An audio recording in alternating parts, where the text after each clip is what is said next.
Welcome to Storytime. Today we're reading Thomas and Friends, Tale of the Brave. It was a busy and bustling day at the clay pits on the island of Soda. Thomas was there, helping out while a bridge on his branch line was being repaired. He liked working at the pits, but those troublesome engines Bill and Ben kept playing tricks on him. There was no time for tricks that day, though. A friendly engine named Timothy warned everybody that rain might be coming. And if it starts to rain, these clay walls will get really unstable. We'd best be careful today. That afternoon, dark clouds filled the sky and cold rain started to fall. As Thomas cautiously rolled down some slippery tracks, the clay wall next to him began to drip and ooze. To his surprise, he saw strange marks under the sliding mud.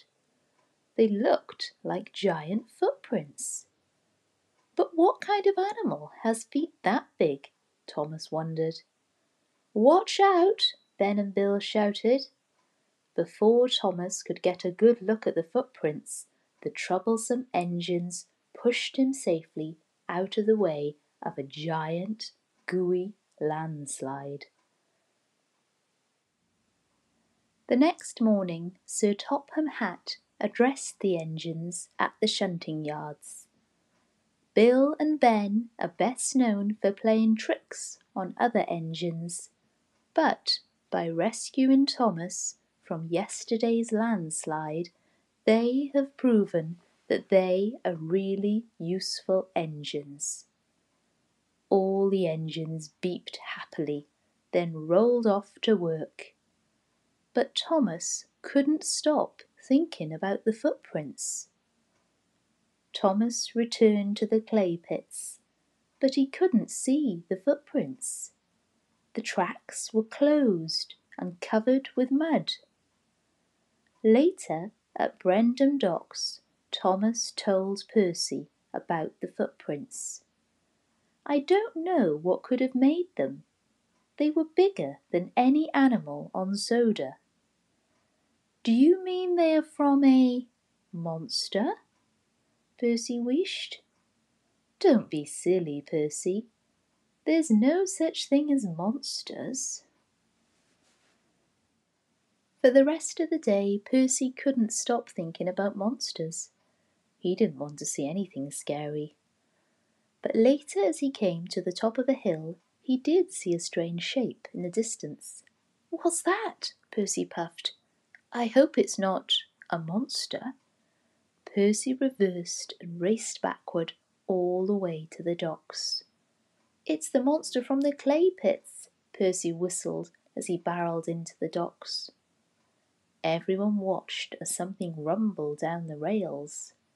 "That be no monster," Salty puffed. "That be an engine." "I don't usually get mistaken for a monster," the big engine tooted. "Mind you, they do call me Gator. It seems they think my long water tanks make me look like an alligator." Percy felt very silly for thinking the new engine was a monster. Everywhere Percy went that night, he thought he saw strange creatures. Old trees and haystacks became monsters with clutching claws. Fluttering laundry on a clothesline looked like ghosts. Percy was so scared he didn't even deliver the mail. He asked Thomas to pull the mail trucks. Thomas agreed to do it for one night. The next morning, Thomas heard that the bridge on his branch line was open again. He was happy to go back to his usual work. But James was unhappy. Sir Topham Hatt had asked him to pick up a load of scrap metal. "It's not fair," James puffed. "Thomas gets to pull coaches, and a fine engine like myself is sent to haul junk." As James rolled off in a grumpy mood, he saw Percy. "Hello, scaredy engine," he puffed. "Seen any monsters lately?" "You can tease if you want," Percy peeped. But Thomas saw giant footprints at the pits. There might be monsters on Soda. "Puff and nonsense," James remarked as he rolled to the scrapyard. James was busy thinking about monsters when he turned the corner into the scrapyard and came face to face with jagged teeth and crooked claws. "No!" James peeped. "Help!" "Hello, mate," Reg the Scrap Crane puffed. "Looks like that scrap gave you a fright." James realised it was only a pile of old gears and broken metal in front of him. "I'm not afraid of some broken old machines," he puffed. Down at the docks, Percy was pleasantly surprised to find Gator waiting in a siding. "What are you doing here?" Percy asked. "I'm heading to a new job," Gator puffed. "Unfortunately, my ship has been delayed. I have to wait until a new one can be found." "At least you don't have to worry about sea monsters," Percy peeped. "For all I know, sea monsters would be worried about me," Gator puffed with a laugh. "Wow," Percy peeped. "I wish I were as brave as you." "Being brave is not the same as not feeling scared, Percy. Being brave is what you do even when you feel scared. You might be braver than you think." Inspired by Gator's words, Percy decided to be brave and pull the mail trucks all by himself that night. His boiler bubbles boldly as he chugged across the countryside. Nothing scared him, not the fluttering laundry, not the old gnarled trees. "Gator is right," he tooted. "I can be brave." Grumpy James was not nearly as happy. He needed a haul of flying kipper, which was full of fresh fish. As he rounded a bend in the woods, he saw a large, shadowy shape. He didn't realize it was only Gator. His whistle screaming, James raced away. He was so frightened that he missed a red signal and jumped off the rails into a pond. James was very embarrassed that Rocky had to hoist him out of the pond. When the other engines saw him at Knapford Junction, they had a good laugh. "You were meant to deliver the fish," Henry puffed, "not throw them back in the water." James didn't like these jokes one bit. He'd show everyone that Percy was the real scaredy engine, not him. That night, as Percy was delivering the mail, he saw something unusual on the tracks, something big. This definitely wasn't a haystack or a funny-looking engine. It groaned and flashed its big teeth in the moonlight. Percy didn't want to be brave any more. He dropped his mail trucks and raced back to the sheds as fast as his little wheels would carry him. "The monster!" Percy whistled as he rolled to the sheds. "I really saw it." None of the other engines believed him. "You probably saw another haystack," James mocked. Percy looked desperately to Thomas. "Tell them there really are monsters on Soda. Tell them about the footprints you saw." "I don't know what I saw," Thomas peeped, "but I don't think it was a monster." "There's no such thing as monsters," steamed Henry. "Never was and never will be." "Admit it, Percy, you're just a scaredy engine," James peeped. "But James, you got a fright when you saw Gator," Percy puffed. "No, I didn't," James steamed. "I just missed a signal in the dark." He looked at the other engines. I wasn't scared like Percy. Early the next morning, Percy steamed away from the sheds to find his mail trucks. On the way, he saw Gator and asked him to come along.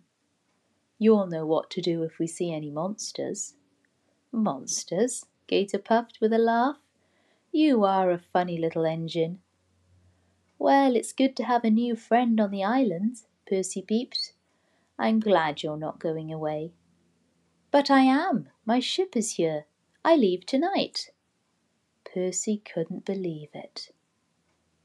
Later that morning, Thomas saw James with a truck full of scrap. It was at the turn where Percy had seen the monster. "James," Thomas tooted, "you made a monster out of scrap metal to give Percy a fright." "It was only a little joke," James replied. "Not to Percy. You need to find him and tell him what you did, and apologize." The two engines split up to find Percy.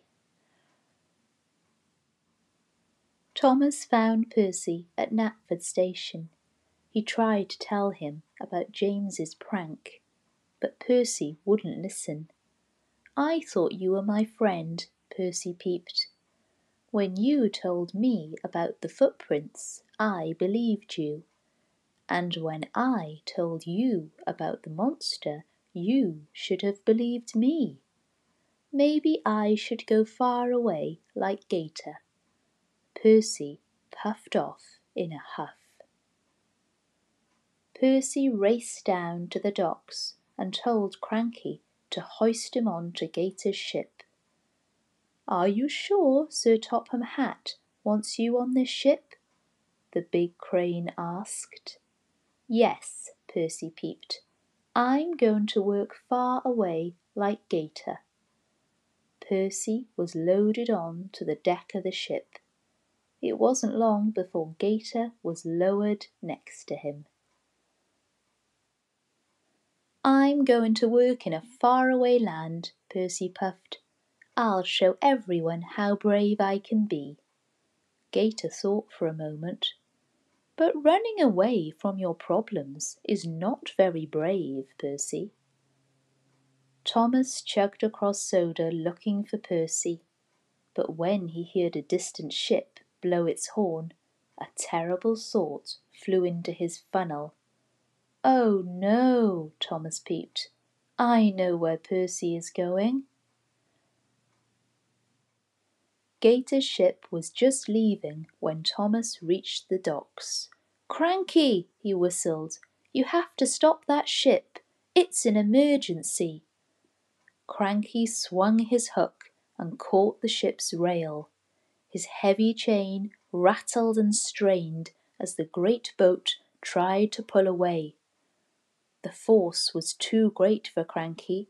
He started to tip over. Creak! Workmen on the ship tried to knock the hook loose with sledgehammers. Luckily, the captain was able to stop the ship before Cranky was pulled off the docks.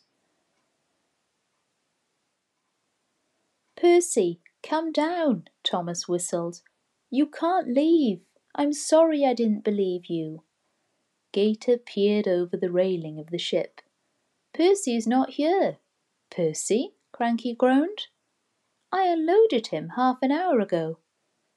Thomas could think of only one other place where Percy might go. Night was falling as Percy quietly rolled through the clay pits. He stopped when he reached the warning signs. "If I can find the footprints, it will prove the monster is real," he thought. "Then everyone will know how brave I am."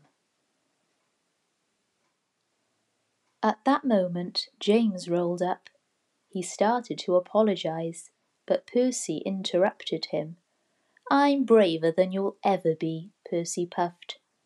James didn't like Percy's attitude. "If you're so brave, why have you stopped at the danger signs?" "Being brave doesn't mean not being careful," Percy peeped. "That's just what I thought a scaredy engine would say. puffed James as he pushed past Percy and the signs. He rolled into the narrow gorge. The cliff walls were still drippy and loose from the landslide. "Oh, monster!" James called.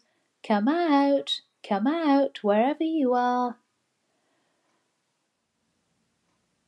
Suddenly James saw something in the moonlight. It had claws and teeth. "The monster!" wished James.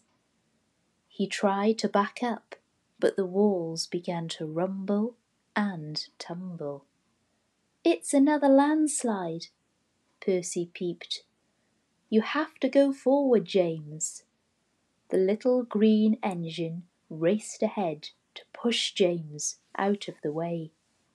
Rocks hit Percy, and mud slid into his cab, and the big monster landed right in front of him.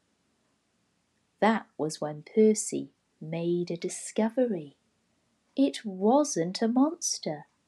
It was some sort of a rock. The next day Percy went to the steamworks for a good cleaning. He had lots of mud in his funnel and gears. While he was there, James and Thomas visited and apologised. "I hope we're still friends," Thomas peeped. "Of course we are," Percy replied. "We all are."